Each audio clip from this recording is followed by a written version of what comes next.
Hey guys, Travis. I want to go over your basic buttonology of a BB Pulsera. This is what's called a third generation BB Pulsera. The way you can tell is by the monitor cart. The monitors will fold in.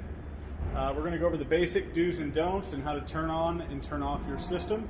Also check the battery status of your mainframe or C-arm to see how your battery is doing. First and foremost, this is your C-arm slash mainframe. This piece right here, from now on, we're going to call the C-arm. This is your monitor trolley, cart, and or workstation. We're going to call it a workstation. Your workstation is where both cables are to power on the system. The first cable that you plug in before you plug it into the wall is the interconnect cable. On a BB Pulsera, you'll see this yellow dot. Very simply, match it up with the yellow port dot. Push it on as far as it will go, not with force, just gently, and then slide to the right until you get a full twist. And it's seated perfectly. Now if you pay attention to this light down here, this is your battery indicator. It has a full or a solid light, which means you have a full charge or a full battery. Now your system charges while it is off and plugged into the wall. Now if this is blinking really slow or slowly, it needs to charge, and I would suggest leaving it plugged in overnight or during the day so it's ready for tomorrow's cases to make sure the battery is charged fully. Ignore the key. This is to disable X-ray.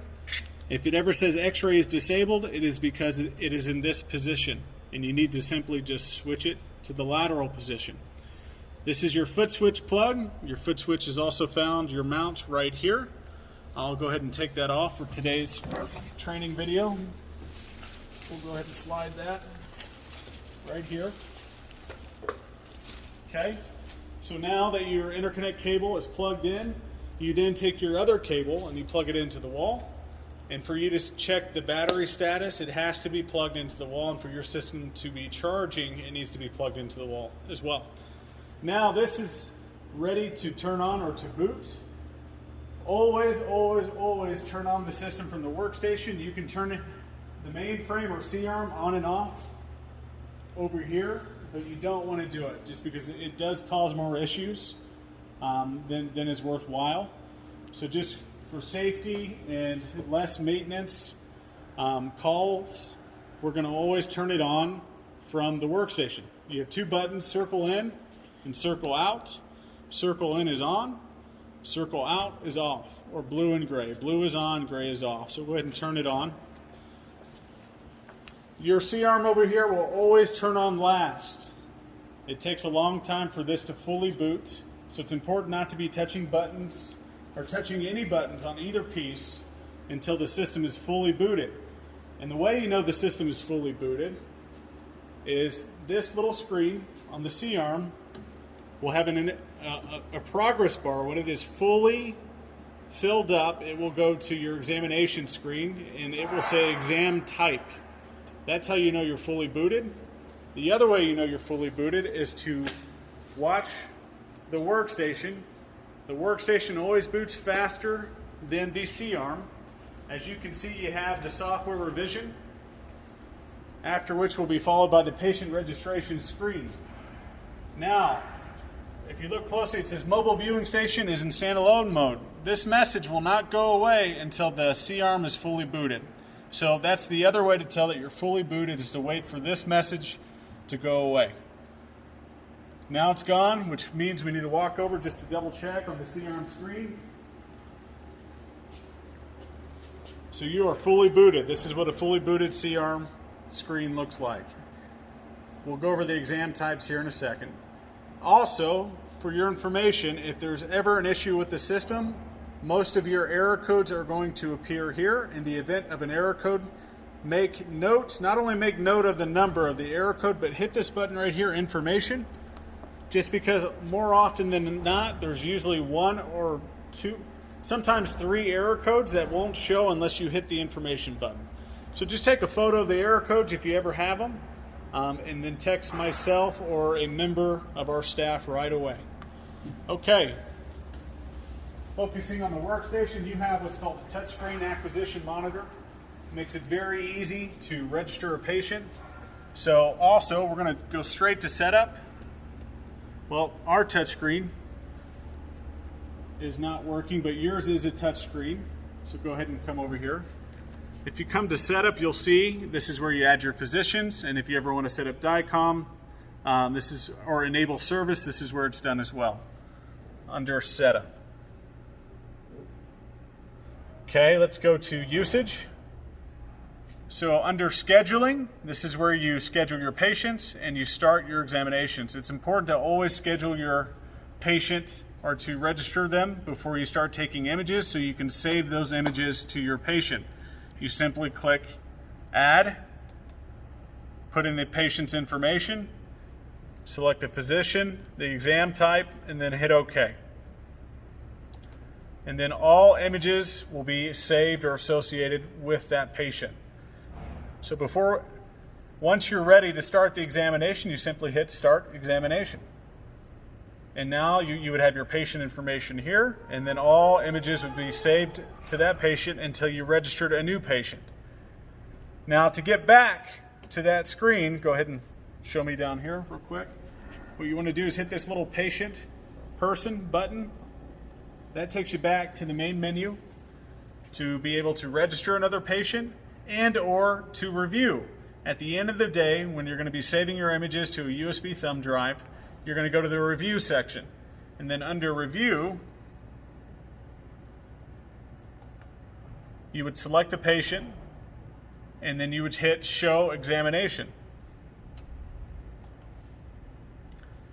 Now, if you want to zoom in right here, this is your overview. You're going to have multiple images for different patients. So if you want to see all the images to make it easy to toggle through them, you would simply toggle through and pick the images you want to export via USB or DICOM.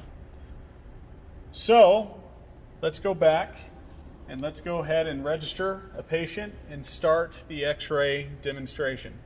So go to, forget this isn't touch, so schedule. So we're going to pause the video right here so we don't send you one long video. It's going to be multiple videos. Okay, this is part 2, taking X-ray and knowing how to fluoro. There's 2 ways to fluoro on your C-arm. You have the foot switch and then you have the hand switch. So let's go over the different fluoro modes, right? Your left foot switch, the eye right here, and then also your hand switch, also the left hand switch or the gray button, also represented by the eye, is low dose fluoroscopy. Now if you're just searching or you want to take a quick shot to see where you're at scanning, low dose fluoroscopy is the way to go. So we'll go ahead and hit it. It takes a great image. All right, so low dose fluoroscopy.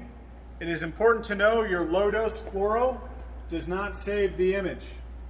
If you want to make sure your image is saved, you need to always hit high definition fluoro. Now this isn't high dose fluoro, a lot of people mix that up. High definition fluoro releases the preset that you select. And let's go over those presets or exam types, so follow me.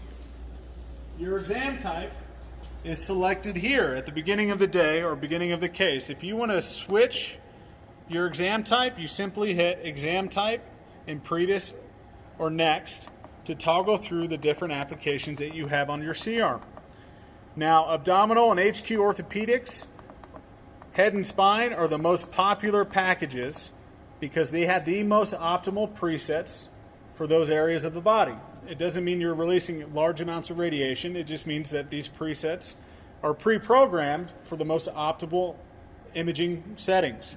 So when you hit either the right foot switch, I plus, or the right hand switch button, the yellow button, the I plus, or your right foot switch, I plus, that simply is telling the system, A, to save the image, and B, to release the preset that you've selected on the C-arm.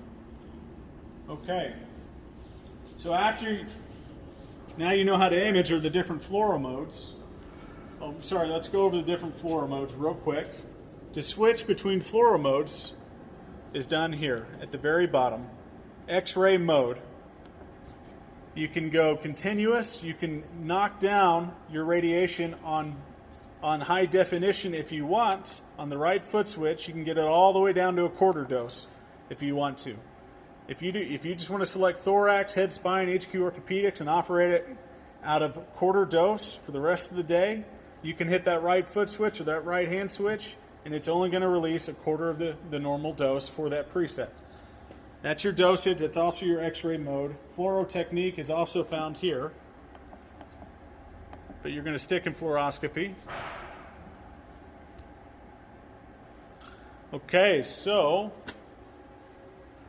another way, so now we want to cover what's called protecting and parking an image, right? So we've taken our x-ray on the acquisition monitor, but we need to be able to park in the we have to be able to park, the reason being for the AP or the lateral. So what you want to do, you can park in 3 ways. There's 3 ways to park an image. Number 1, on the mainframe or C-arm is found here. You simply hit the window to window button. It automatically pushes the image over so you can park it, which will allow you to have an overview while you move to a different position, AP or lateral or oblique. So that's your park button. It can be done there. The second way it can be done, the most popular way, is on your remote, which you should have. And this remote is not currently working, but you can see it says to park right here. You would simply point at the screen to park the image. So, and you can also park the image on the workstation. I'll show you where that's done, which is done right here as well. Okay. The second button you need to know, which is found on the remote and the workstation, is to protect an image. So it saves all the images under high definition fluoro. So anytime you hit the right foot switch or you hit the right hand switch, you're going to save an image. But to make sure it's not deleted, you can always protect the images you want, in the overview especially. So if you hit the overview under review, pretend there's 50 images here as you're scrolling through. The fastest way to sort through all these images are to flag the 3 or 4 that you like and then delete what's unique about Philips, it deletes all the images at once. So if you hit delete, it will delete them all. So the way to filter or just select the images you want is to flag the few that you like and then delete the rest all at one time. It's very efficient, fast, but you do need to protect them, which can be done by the remotes or done by right here on the workstation. This can be done during post-processing or during image acquisition. You can do it live. You can flag them right then and there when you park the image. So that covers, let's go back to schedule. We'll just go ahead and take another image to get us back to where we were. Okay, perfect. All right, that covers parking, and that also covers protecting your images as well. So you understand how to save an image, you understand how to park an image, you understand how to change fluoro modes, switch between the different fluoro techniques, then the difference between low-dose fluoroscopy and high-definition fluoro, which is also the same on the hand switch. Now we're going to cover kV. Your system automatically releases the dose required for the preset, but if you ever have a larger patient and you need to penetrate more and you need to up your kV, that's done here. You hit auto, turns it to manual. You're going to hit the kV plus button, which increases your radiation or output, which allows you to get a brighter and more powerful image so you can penetrate if needed. Now, usually with what you guys are doing, you will not need to up the kV in high definition fluoro. But if you do ever need to do it, it's there. Auto contrast, great feature. You can do the contrast manually or take a look at the screen. I'll hit the auto contrast and see the difference. It will measure. Go ahead and get closer, Win, if you can, so it looks better. Focusing on the left monitor, there you go. This is the auto contrast button. Measures what's in the field and gives you the most optimal contrast. You can do this manually, but the auto contrast works great. You can do that right there. So come back over here, Win. We're going to cover the left side of the C-arm. That's your contrast. This is to rotate your image. Let's go ahead and show them that we can rotate your camera. All right, so come back, Win, real quick. If you notice, in the middle you have 0. This basically just takes you back to default, where the image was prior. So you don't have to remember where it was. You just simply hit the 0 and you'll go back to 0. Now, right above that, let's go ahead and show them these two. This is to invert your image. So if you want to invert it, go ahead and show them.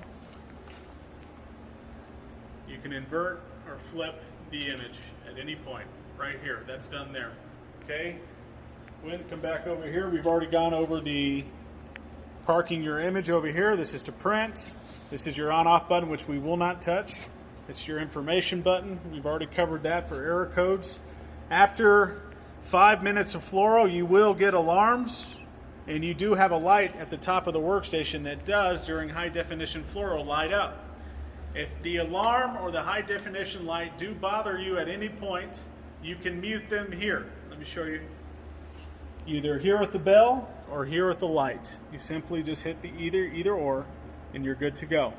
This is emergencies only. It's a kill switch. Please do not hit it. It will probably damage the system. It's in the event that the system starts smoking, or you feel that you yourself, the doctor, patient, or tech, are in trouble, you need to kill the system. That's the kill switch. Don't hit it unless it's a real scenario, please. Collimation is all done right here. Your collimators, your shutters, you have your leaves, rotation, rotation, shutters, and leaves. Opening and closing. Your iris is all done right here. Your shutters, rotation, and then your auto. Go ahead and your auto borders are done right at the top, right there. So we'll leave that the way it is. So come back real quick, and then a reminder: if you just want to get back to, let's say you close your iris to the furthest point to really hone in on that spot, you can simply hit 0 or hold 0, and it'll bring you back. It'll bring the iris back to the standard position, default position. So that covers everything on the C-arm. We'll go ahead and go over the up-down movement. Come over here, Wynn, real quick. Phillips is very strange in that if you see I'm hitting this up-down button with one finger, it doesn't work. We get calls all the time thinking it doesn't work. Phillips requires 2 fingers. It only responds to 2 fingers. Otherwise, it does not go up and down. So, if you want to go down further than this, simply ignore the beep. The beep is letting you know you're going lower than what's recommended. And you can bypass that beep by just going past it. Okay, motions. We're going to go over the motions real quick. So go ahead and stand back here one so we can see. Or the CR movements, not motions. This brake right here, the braking system on a Phillips Pulsar is very easy. You have your lock and then your unlock symbols. Put it in the unlock position, and then your movements free up. Forward, backwards is one of those. Before I cover all the movements too, you have your brakes, which are simply activated by pushing down on the foot pedals. So let's go ahead and cover those. Forward, back. This right here is your wig-wag or panning motion. To be exact, you have 12.5 inches either way. Now, if you need to go further than 1.5 feet, the easiest way to go further than 1.5 feet is to do this without moving the C-arm a ton, is to unlock the system, use these levers, which move your wheels, put them in the lateral position, and now you can wig-wag and pan as far as you want if you need to go past 1.5 feet. It's just a trick or an easier way to move or to pan further than 12.5 inches. Okay, so that's panning, wig-wag, or you can put it back in the lateral positioning to move past or further if you need to. And so let's go over, this is your angulation. So to throw it in the lateral position or to do an overscan, it's all done here. And I skipped rotation, which is found right here. You can rotate the system 180 degrees. Move this further over, back. So, if you try to go all the way, you'll notice something happens. It stops or locks right here. Go ahead and zoom in. To complete a full rotation, Where it gets stuck is right here at just about 30 degrees. You have to push this lock up, which will then allow you to complete the rotation. Now, when you want to go back, please go the direction you came, because if you keep going the same direction, you'll wrap this cord around the C-arm, and you can pull to a point where it'll cause damage. So just go back the way you came if you want to rotate the II. Back. The image, obviously, as you know, the further away you are from the radiation source, the more of an overview you're going to get. If you'll notice the difference between the image on the screen and the image we're taking now, it's much further in distance. And that reminds me, we did not cover magnification, which is done right here. Let's come back. The one thing we skipped was magging. 23 centimeters is your 9-inch setting. So the image you see is at 23 centimeters. If you want to mag down to 6 inches, that is done right there, which is at 17 centimeters, and then down to 4. And then back to 23. So we'll go ahead and do a mag shot at 17. Go ahead and just zoom in. So that went from 9 to 6 inches, or 23 to 17 centimeters. And then we're going to go all the way down to 14, down to 6. So the definition and quality does get better, but that is your mag mode.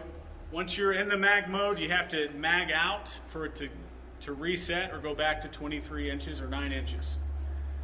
So that covers your system. To print, you simply hit the print button, which is found here.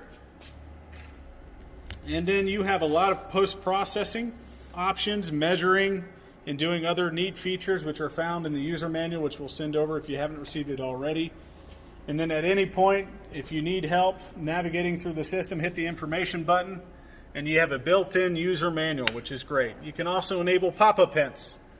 And I keep forgetting that this one's not a touchscreen like yours, but with the pop-up hints, it is a very intuitive system. As you start a page, it'll make suggestions and help you throughout navigating your system.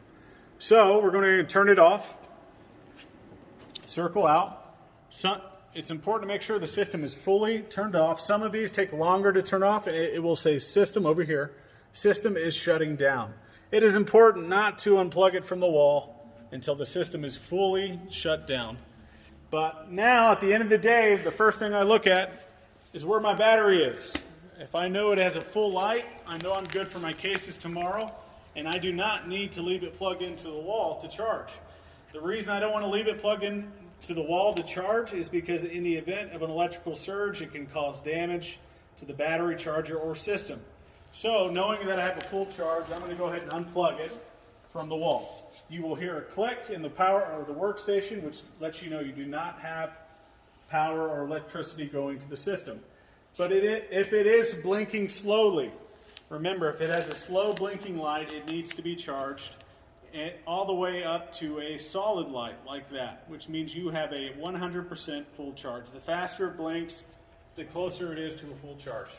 So that's the brief overview. If you have any other questions, we're here. Give us a call. We can make specific videos on what you need to know or what you want to do. There's also ways to add a DVD recorder to record your images or create clips or DVDs. There are for other trainings for vascular settings as well, but I don't believe you'll be using vascular. But give me a call if you have any other questions. Thank you.